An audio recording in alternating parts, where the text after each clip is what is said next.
KU versus FDU, and let's see what's going on right now. Yeah, I am alive. Can confirm. Both teams rocketing towards the mid lane, almost immediately across the river before 30 seconds are up.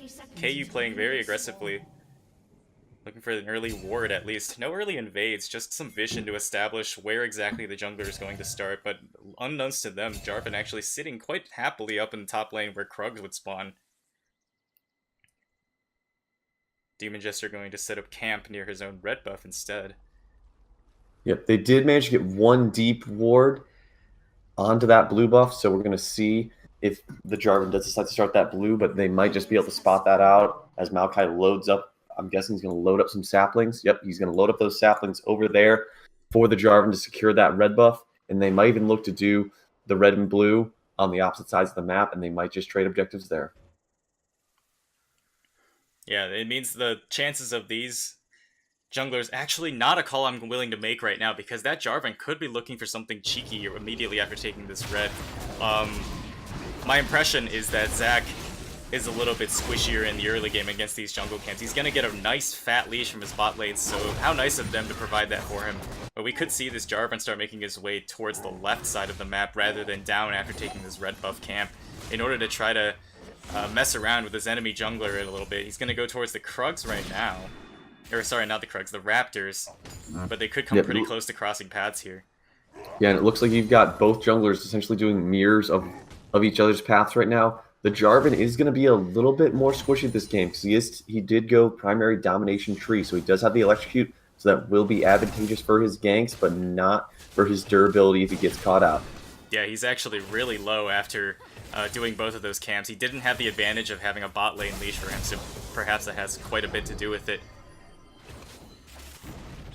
As of right now, that looks like things are pretty standard. Junglers are taking their camps. All the lanes are farming. No one's been taking too many risks yet, but we're going to see when the first fight of this game decides to happen. Top lane slap fight has begun. Yep, the meat has begun. Zach's jumping on in, blowing the flash from the Maokai. Yeah, first flash of the game blown, 250. I expect that Zach's going to make another appearance up there very soon. Tiger might have bitten off a little bit more than You're eating a stun from Wolfpack Awoo in exchange for the tether. Yep, and definitely the Demon Jester will be looking to go back on the Maokai up top. Without that flash, he's very, very gankable, although he's still got some good durability. The combination of the Scion CC and the Zac could be enough to finish him off early. He's not using his mana to trade with TQ ACEL Mist at all, and ACEL Mist is winning those trades quite handily. Good stun's gonna land once more on Karma. The slow's not gonna land on AD carry, but Karma's in a world of hurt. Tiger's got the explosive charge on her, and first blood goes over to Tristana. So right there, what Tristana did so well, Z-Flare utilized her rocket jump to go over top. We got another fight coming in the mid lane. We'll get back to that point in just a second. Kainkin going for the cheeky little trade underneath the tower. Takes a tower shot, still wins that trade though. Good for him. Yeah, so back onto how they managed to secure that first blood. Z-Flare utilized the rocket jump to get over the Karma, so that way regardless, Tiger would not be able to finish off with that flash to get out of her range. Ooh, King Awesome just EQ'd right into a Galio who's hungry for blood, but the Galio itself goes down to the tower. Demon Jester takes another shot. It might give Ted Edward a little chance to pop his passive, but instead Tedward backs off. Here's another try. There is the cell division. He might have enough time here to pop the little blobs as they conglomerate towards the middle. Instead, we have another engage down on Tiger. Tiger's gonna get stunned for the third time this game. Remembers what happened last time, but meanwhile, that fight in mid is still going. Tedward picks up 2 for himself. Very well played by the Castle. Lots of risky plays coming out early. They're really thinking that they're a lot more durable than they are, and it's just not currently working out for KU. They got to pull together to make some recovery from this early game blunder. Yeah, Hotson playing a risky game up top. He has just enough mana to trade properly with ACEL Mist, and using Sap Magic, his passive, to heal back up in front of the tower. He has a little bit of a freeze established. Means ACEL Mist is going to have to go back first. So, if anything, a slight advantage picked up by Maokai as he gets to clear a few more minions before he's forced to go back. Yeah, absolutely. ACEL Mist was out of mana as well, so he was not going to be able to be that much more useful either. And it looks like we're just going to be back to that farming. Curious if he's going to TP up or if he's just going to walk it back on up. So looking at this bot lane, Tristana did not go back after picking up the first blood. So there's nothing crazy coming out as far as lane advantage so far. But the one thing that is keeping them in this game, or in the lane right now, is the Tarek, nowhere near out of mana, has been healing up Tristana the entire time. But he might have to out-heal. The jump gets interrupted by the Zac knockup. The stun is true, but it hits this jungler. Forced the flash out of the Tarek, though. A successful gank, because both flashes were burned from the enemy bot lane. Absolutely, and Zac utilizing that elastic shot so well, the buffer perfectly to stop that Tristana rocket jump. Being able to buffer that is an art in itself, and if you do not get that clean jump on it, then you're gonna get CC'd. Yeah, you need to make sure that your jump doesn't actually begin until after you've been knocked up or interrupted or whatever sort of CC you think is about to hit you in the face. And didn't work out for Tristana. Had to trade the flash instead, but at least it wasn't her life. Now the Galio has hit level 6, so Kind King might be looking to posture around, heading down to that bot lane the next time they decide to engage or get engaged on. Oof. Tedward definitely not winning these trades now. Despite being up in core items, just doesn't have the damage to get through that magic armor shield, or magic defense shield that Galio comes pre-packaged with. Yeah, both mid laners rocking a lot of just natural magic resistance in their kits, and it's going to take a lot of effort to really dig through them. Nice little juke from Dr. Hosen, the twisted advance to dodge the knockup from the decimating smash. But this might be an all-in. Galio makes every all-in a 2 versus 1 though, and Dr. Hosen has to try to get out of this one. One last stat magic on the minion. It's not going to keep him alive for long though. Kind King picks up the kill, a successful roam, and a teleport back to lane too, so he doesn't even give up that much. Yeah, you tried to use that twisted advance to be able to get away and slip away at the last second, but it was not enough to be able to survive what they were bringing there. So that's good for Kutztown, using their map plays in order to claw back a little bit of the deficit that happened to them earlier down in bot lane and mid. Tedward's going to go aggressive on a Tiger, who's quite squishy as Karma, but here comes Caitlyn. It's going to fend off any extra aggression around the Infernal Dragon. That is one thing. With the Cassin, you normally are going, you've got a great roaming advantage. With that Galio, it's even faster, being able to get in and out of those fights and to the other lanes. Yeah, unfortunately, Tedward not fast enough to follow up on a one-click ultimate from Galio, but hopefully he'll be able to make something happen next time, as he's powering up now, an 11 CS lead, and even in kills with his lane opponent. Definitely no slouch, despite Galio already proving how strong of a roamer he can be. Yeah, it looks like the Jarvan King Awesome is still not level 6, while Demon Jester does have his ultimate now, so we'll have to see if he wants to use that for a gank coming up here soon. It looks like FDU is posturing around that Infernal Drake, dropping some wards, seeing if they can secure that early power that they'll get from that passive. Yeah, I would have liked to see them make a move for the Infernal Drake about 30 seconds earlier, though. Back when Zac was doing his blue buff, that was quite a good window for them, because Karma was chunked down to half, and the jungler was already there, and instead, the jungler's going to find himself behind the pit. Could be in a little bit of a trouble.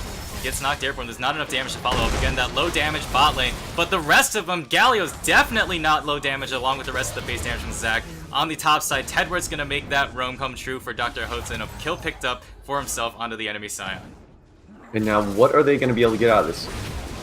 KU is going to easily be able to secure that Infernal Drake, but will FDU be able to respond with that first tower gold? They've put a lot of resources up there with the Caston and Malphite. Let's see if they can make it worth it.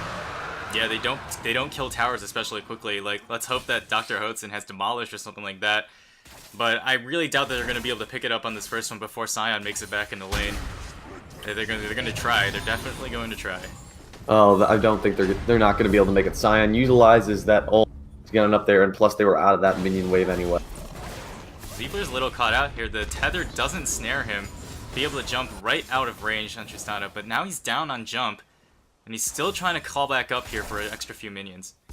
Yeah, he doesn't want to back yet. I don't think the gold's going to be in good favor for him right now, so he wants to try to get a little bit more for maybe that Zeal. That Soul Flare chunk. With Tarek here, though, I don't think he's got any need to go back anytime soon. Nope, he does have enough mana, and soon he'll have enough HP thanks to Tarek's heals. Junglers are posturing around that bot lane again, Looks like everyone just wants to keep on fighting to try to claw back an advantage or really press the advantage that they have. Yeah, both sides know that Jarvan is down here. I'm not sure if the side of FDU actually know that Zac is down there as well. This gives both mid laners actually going to go right into each other. Kind King lands quite a bit more damage onto Tedward. Tedward's still not able to find an advantage in those trades. He does have that burst thanks to the electrocute plus the combination of the knockup and the taunt. That does give him a lot of time to really get some good hits off. Zac's going in once more, just not able to land the elastic slingshot this time. A stun onto the enemy jungler. Wolfpack maybe wanting to hit the squishier member, squishing a squid. Remembers the forces the flash and the stopwatch already out of Caitlyn. She's in the middle of 4 as the top laners come down to join the party. Now the one stuck in the middle is Dr. Host, who gets out a 3-man knockup from Zac and a 3-man ultimate to pop him back into the turret. Yeah, Galio ultimate, massive on top of the already decimated members of FDU. Mean they're trying to limp away from this one. The Hotson goes down. The last two remaining are Tedrin and Zflay. They have enough mobility to get underneath the turret. And 1 for 3 on that trade advantage. KU, they really were effective in utilizing the Zac jumping on in with the Galio and that Scion TP, where it was just way too much crowd control and AoE for FDU to handle. Oh my god, that was absolutely disgusting. I thought Zac coming in definitely put himself in a little bit weird position, but it's like they forgot about the Let's Bounce, and they Let's Bounce right into their deaths shortly afterwards, and then Galio was just icing on the cake. Both mid laners rocking 3 kills. The Kind King does have 1 death, but he is taking a decent farm advantage.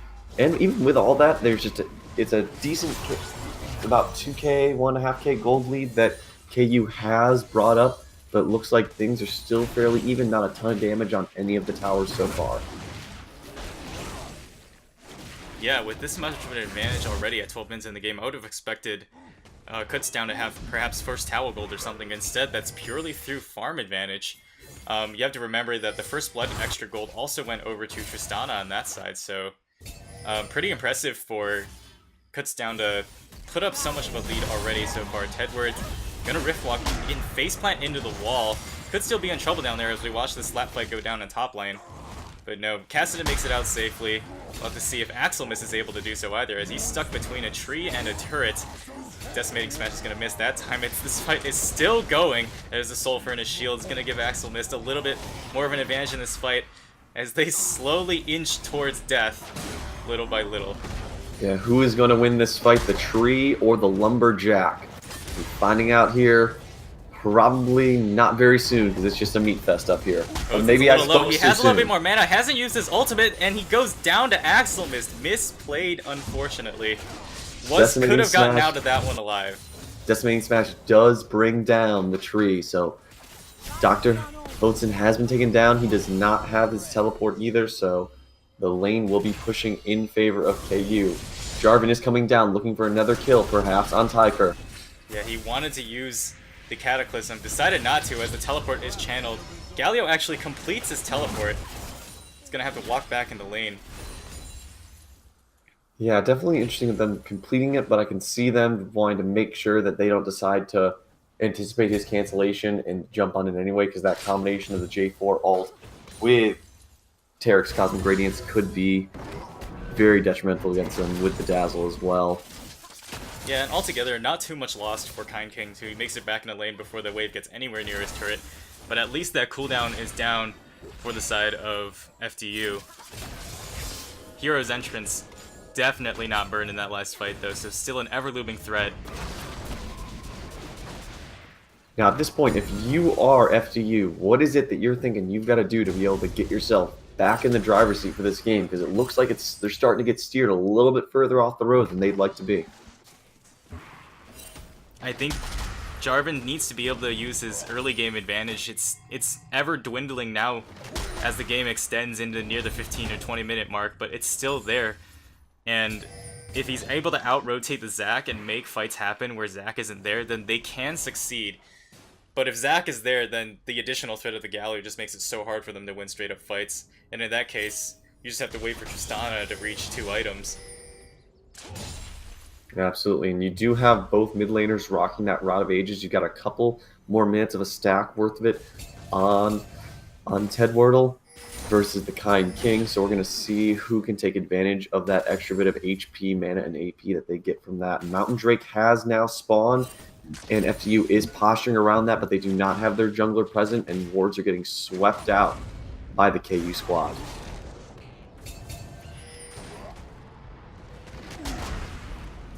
Top lane hasn't really changed at all in the last couple of minutes. They're again back to fighting over minions in the smack dab in the middle of the lane. The pings are going down in the dragon. We see down there on the minimap, Kutztown making quite an aggressive angle into the enemy jungle as they try to establish control over that area.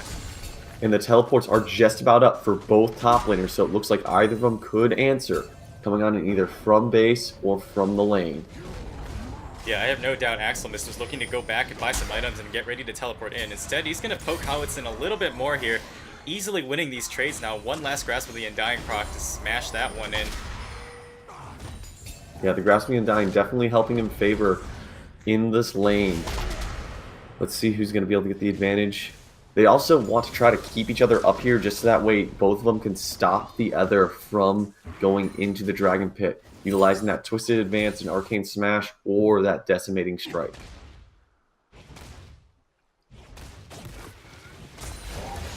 Could be in trouble. Tedward's going to walk into a trap, though. There's the taunt on it, too. Z-Fairleigh is clearly out of danger, and there's the Cosmic Radiance to try to keep him a little bit alive.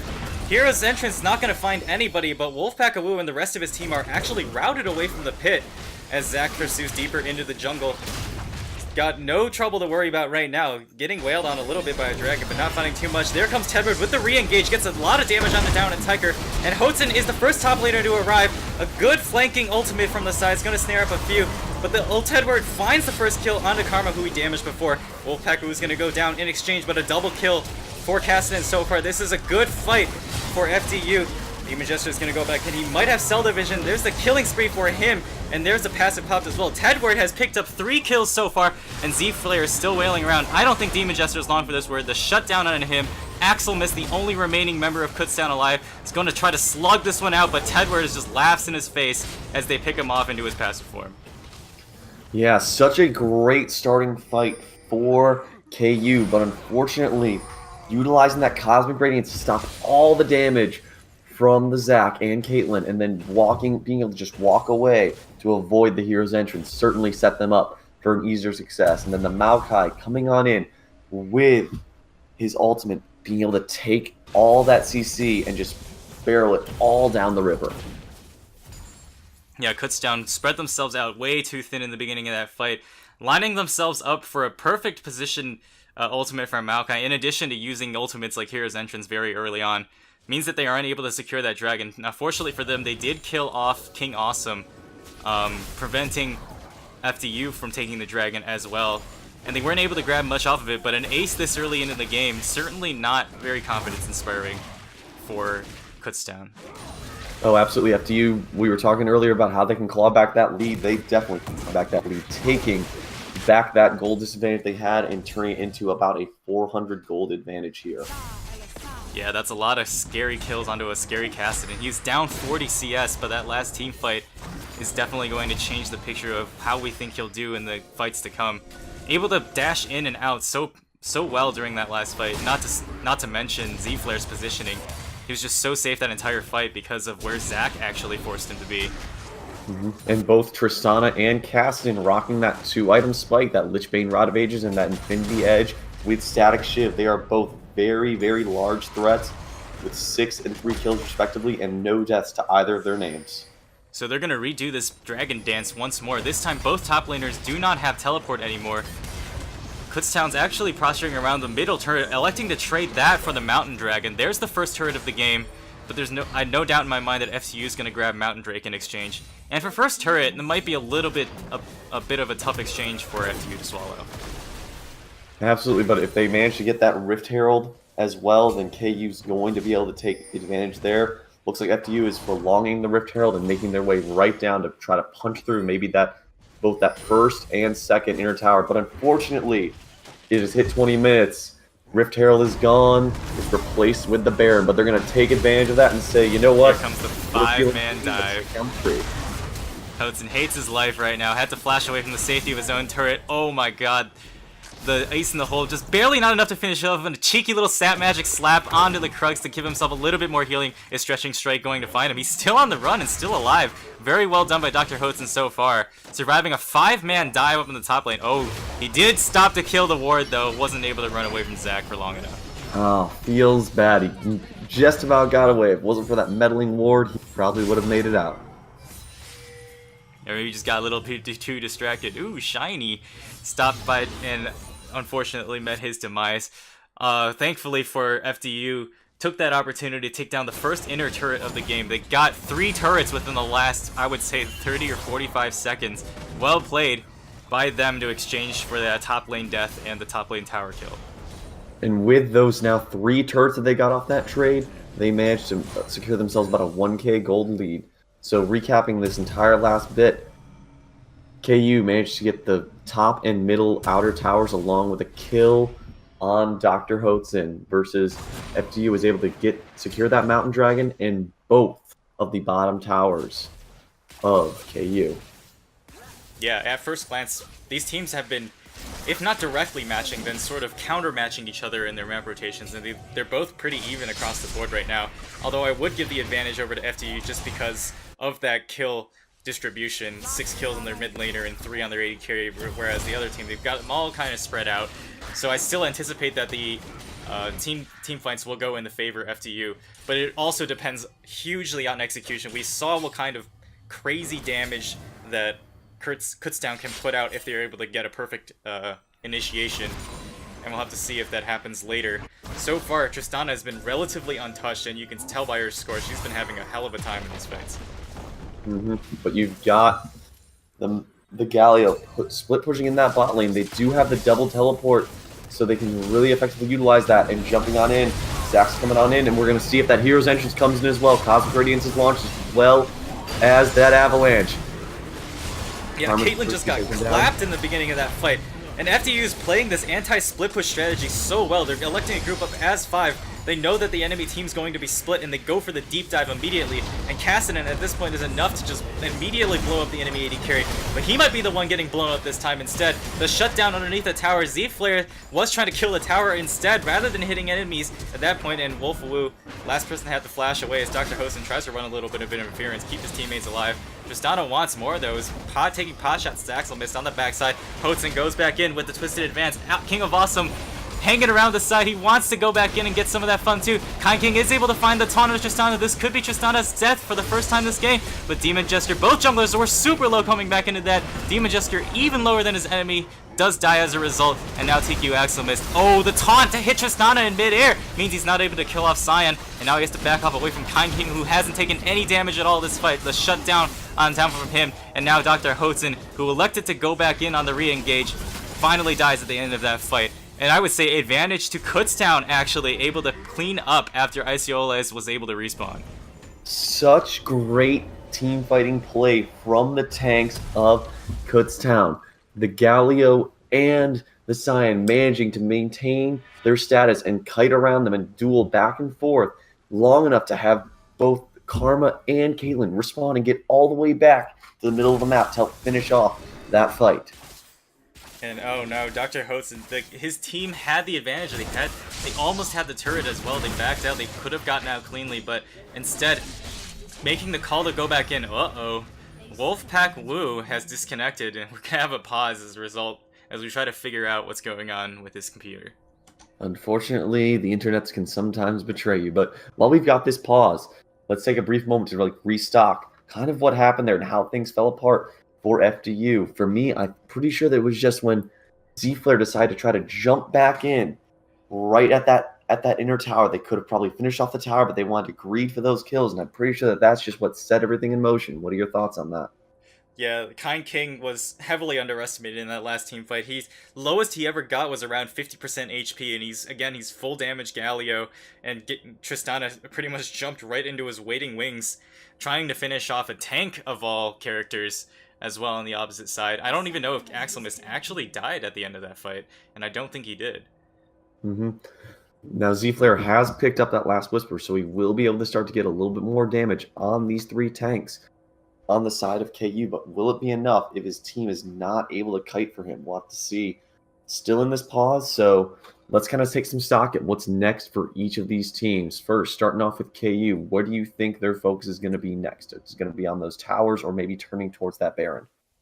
So we saw Kutztown trying a 1-3-1 for just a few seconds there before Isiolo was brutally murdered underneath her own, and I think it just comes down to whether or not they're going to keep trying the split push, because they do have the team composition for it. They have the summoner spells, and that's what they want to try to do. But after you saw right through them, went for the 5 versus 3 engage immediately underneath their middle turret when they knew that their laners wouldn't be there.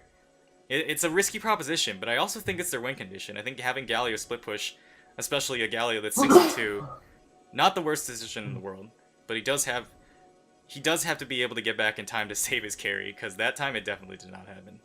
And the question will be, if they do send Kind King in one of those outside lanes, who from FDU will be able to respond? Dr. Hodson doesn't seem like he's going to have a ton of damage because it's all that magic damage. Same thing with Ted Wardle. Maybe now that he's got the Lich Bane, the fully stacked Rod of Ages, he might have the ability to duel him, but it just seems like constantly the Kind King has been showing them why he is currently the king of this mid lane. Yeah, absolutely unfazed by the lead that his opponent had picked up just earlier. And looks like we're back in the game with the unpaused from Z-Flare. His AD carry is moving and on the map, so I'm going to assume that Wolfpack-a-Woo has figured out whatever was plaguing his internet. As they clear out the vision around the Baron. FDU moving in here, trying to clear out some of that vision and be able to get themselves back into a better position to be able to not let them sneak out that Baron, and also to get maybe some deeper wards in the blue side of KU's jungle. FDU is playing so well together as a team. They haven't left each other's sides in such a long time, and you can see right there Galio was still bottom, noticing that he didn't have teleport or the hero's entrance that time. He's going to recall and then elect to join his team a little bit closer to try to defend the turret, but the side of FTU still moving together mostly as a pack, trying to come down and set up a possible dragon take as it spawns in less than 30 seconds here. Now, FDU did get a lot of vision over in that Baron. Be able to see if KU decides to try to cheese that Baron. They also have that dragon that's coming on up. They could maybe try to split the focus, peel him off the Baron, and take that dragon as well. Kutztown could be caught. What happens if you chop down a lone tree in the forest and nobody else is around to see it, as in his teammates aren't there to save him? But Tedward goes for the solo assassination right onto a trap. Regrets that immediately. A stun from Wolfpack would have disengaged the rest of that fight. But 5 more people are chasing down with the Mantra Inspire. They're going to chase towards the Baron, actually. And this is the right play here, as they are outnumbering the opponents 5-3 so far. Yep, and then you've got Kind King trying to peel things off. FDU does manage to get that dragon, and they pop the Cosmic Radiance, trying to get a little bit, peeling them off, and I think they might successfully so far, at least peeling a little bit off the Baron. Baron is starting to regen. Wolfpack-a-Woo, not really sure what he's going for with that Blast Cone play right there. Was he trying to steal the Baron? Was he trying to get King Awesome there as well? King Awesome's going to die. Kind King is unstoppable, gets bursted down by the angry Galio, and Nasher goes down to Zac as well. Yep, definitely a lapse of judgment by FDU. Dr. Hodson just being caught out there all alone, and then Ted Wardle just jumping in right onto that Caitlyn trap with that Rift Walk, just CC for days, and unfortunately 1v5 and 2v5 normally do not work out well when they've got 3 tanks on their team. Yeah, ironically, the team that wasn't so inclined to group was the one that picked up the pick onto Dr. Hodson just earlier before that Baron engagement, and I do want to applaud Z-Flare's decision to go pick up the dragon, but I think if you're going to throw your AD carry in the opposite direction to have him grab the dragon while the other team does Baron, you pretty much give up any chance of peeling them off of the Baron as well. I think without Tristana hitting them over the wall, there's no way you're going to be able to do anything about that without losing your own lives. So I think a little bit of a misplay for King Awesome and Wolfpack-a-Woo to continue to dedicate themselves to that effort, even while they were picking up something like a consolation prize on the opposite side of the map. Yeah, I agree. Definitely a lapse of judgment there. With Z-Flare being in the bot lane, they should have just really backed off and let them have the Baron and maybe kept their lives and kept some of their gold and maybe their dignity. But we're going to see what comes next. The Baron power play has begun, and it looks like they are making their way asking for that mid tower, and we'll see if they can get that mid inner here. Maokai's still top. At this range, he might not need to teleport in order to get a good flank, but I think with the Baron buff charging up the enemy members of the team, they're not going to decide to fight around their turret in a 5 versus 5. Maokai's leaning around the edge though. And it is so hard to defend those inner towers, especially with a Baron buff on the enemy team. You might as well just give those up, and the amount of crowd control and range that Zach has, it would be very hard pressed to successfully defend that tower. There's Kind King on the split push mission. This time both of his globals are up. And he's got the attention of the enemy top laner as well. It means the 4v4 is not likely to happen. Although they're a little bit in a transitory period between the two towers. Almost tried to catch off Kutztown once more. But there's no doubt in my mind that they're going to grab this inner turret. One more for them, the second one of that game. ACEL misses a little caught though. Wolfpack the Woo and his top laner get caught on the taunt instead. Red turret's going to go down as the Cosmic Radiance keeps alive Kutztown and Wolfpack the Woo. Good to disengage, but was it really necessary? I mean, it looks like they were looking to try to get one of those picks, and maybe if they did get that, they'd just be able to run straight through and get that top lane inhibitor. The combination of the Galio, the Zac, and the Sign, you've got 3 to 4 different layers of CC there. But luckily that Cosmic Radiance for FDU was able to come on out, and Wolfpack Awu was able to save his pack of his other teams. Yeah, 1 ultimate burn for 2. Overall, not a bad exchange. They did lose the turret, but I think that was pretty much a given. Oh, absolutely. Like we said earlier, so hard to defend those inner towers. You don't have the walls of the base to defend you there, to help you out. And it looks like they're trying to go full circle, coming on in. Yeah, have to use a little split. Kutztown and Edward leading the charge, but they're going to try to fight once more underneath their own turret. The Baron buff has just expired. So here's Zfler reaching the fight very late, means Icelouse gets the first pill onto Wolfpack Awu. The rest of the KU, though, are trying to fight underneath the turret, taking tons of hits. Kind King is dominating. The squishy Jarvan has died once more, but ACEL missed, flashing forward to try to grab the kill. Now Kutztown Tiger picks that one up. Finally, they kill the turret that was causing them so much pain over the course of that fight. And despite the advantage of that turret, 3 for 0 for Kutztown University. Well, absolutely. And FDU really needs to try to think about at this point probably what's going to come in that game too, because I'm not even sure if they're going to be able to make it back from this one. They are looking to maybe finish off this tower and maybe even finish off their base. Kind King maybe wanting to change his name to Kind God after this one. He is Godlight after a good taunt onto Tedward as they were trying to defend that inhibitor. ACEL miss, though, is pretty low. If Zfler has a jump, she might have wanted to gone in that one. Yeah, they did not decide to finish that off. Probably a smart play, although they did have Icelouse does have full HP and is rocking now, getting ready to go finish off maybe that Mob Malmortius or going on to maybe a little bit more Armor Pen. Yeah, it was really hard to tell who was more split at the beginning of that fight, because Kutztown is the one trying to make the map move, so they're the ones that are spreading out a little bit thinner as 2 members of their team move towards their next destination. But unfortunately for FDU, Zfler decided to go for a little bit of a flanking position, and thus he arrived really, really late in that fight. And I think going straight for a Caitlyn who, if not outranges, at least matches the Tristana's range at this point, pretty hard fight to pick without the support of her front line. Absolutely, and it looks like they've got themselves a nice solid 10k, 9,500 gold lead here. No inhibitors yet, however, everyone's posturing around that next dragon, seeing what we can come off. There is no Baron, but we do have right now a 4v5 in favor of KU. Yeah, with the exception of Zfler, who had to go back. I mean, it's not that big of a deal, but both teams are playing together as a group so well. Like, this is the kind of stuff that you dream of seeing in solo queue when you type just grouping. Team actually grouping.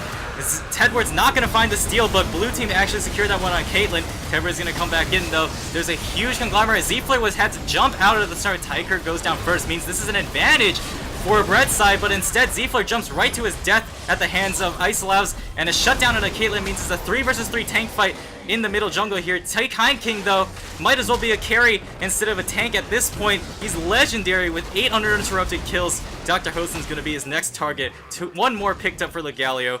12 in 2. What a disgusting statue of massive proportions has just fallen and crushed FDU in that last fight. Yeah, and honestly, that's about as best that they could do. They managed to have Ted Worrell just coming from behind to try to pick off the Karma, but wasn't able to get that. They were able to kill that bot lane overall in that fight. You know, definitely not ideal of 2 for 4, but at this point, I'd say FDU is going to take whatever they can get right now. They didn't lose any inhibitors, and they managed to only lose that dragon there. Yeah, but double Infernals, not a dragon that you're too heavy. It's always just another Infernal dragon for the team that's already 10,000 gold ahead. The FDU is going to have to fight extremely hard and perhaps try to exploit some of the positioning question marks that were going up for both AD carries in that last fight. I noticed Z-Flare was caught quite in the middle, saw him rocket jump right out of that one to the left. And ACEL was putting himself up near the top side of the map, was immediately collapsed upon, but not before taking down the enemy AD carry. Yeah, and you're talking about how Kind King is becoming that carry. He does have the Ravenous Death Cap, so he's rocking a ton of HP and even more AP right now. And the fight has started again. Everyone's jumping on in. Let's see if they can kite it on back, or if this is going to be another death for King Awesome. Yeah, King Awesome, the botched engage means he's going to have to try to limp out of that one and wasn't able to crawl out alive. Tedward could be looking for more, though. At this point, I'm not even sure if you can manage to defend against trying to stop that Baron. You no longer have the smite from your jungler, and they've got a 5-item Caitlyn who can really rock that damage. Yeah, 2 Infernal Dragons. They're going to take down this dragon. The Arcane Smash just almost not able to pick up the Baron, as it wasn't a smite secure from Demon Jester. But thankfully for them, the burst damage from Galio enough to secure that one for Kutztown University. And I think with that Baron, it's going to be somewhere closer to the final game push. Oh, absolutely. Their teams are going to back. They're going to finish off buying their last items. It looks like they're going to try to make their rush down that mid lane, and then I'd say they're likely going to rotate to that bottom inhibitor if they cannot crack that middle inhibitor tower.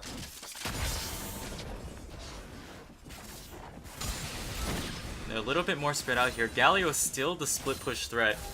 Shove the mid lane up into that turret. I think if FDU decide to defend that middle lane turret, then yeah, they leave their bottom lane open. As you can see, the rest of Kutztown University are grouping up to shove bottom. At this point, you really got to be thinking about what it is that you can do if you're FDU. Just try to keep those wards up, stay alive, peel for your Tristana, and maybe hope you can find a low target for Caston to jump on in with. Yeah, after that first explosion of damage, that one time that Caston was able to immediately blow up Iciolas, we haven't seen that happen anymore. I think every time that he's tried to do it afterwards, just met with a face full of shields or a face full of Caitlyn traps or something. There's that other inhibitor tower, at second one for Kutztown University. They're going to take down the inhibitor uninhibited this time as well. Make their way over to the one that they weren't able to grab last time. Yep, taking both that mid and bottom inhibitor.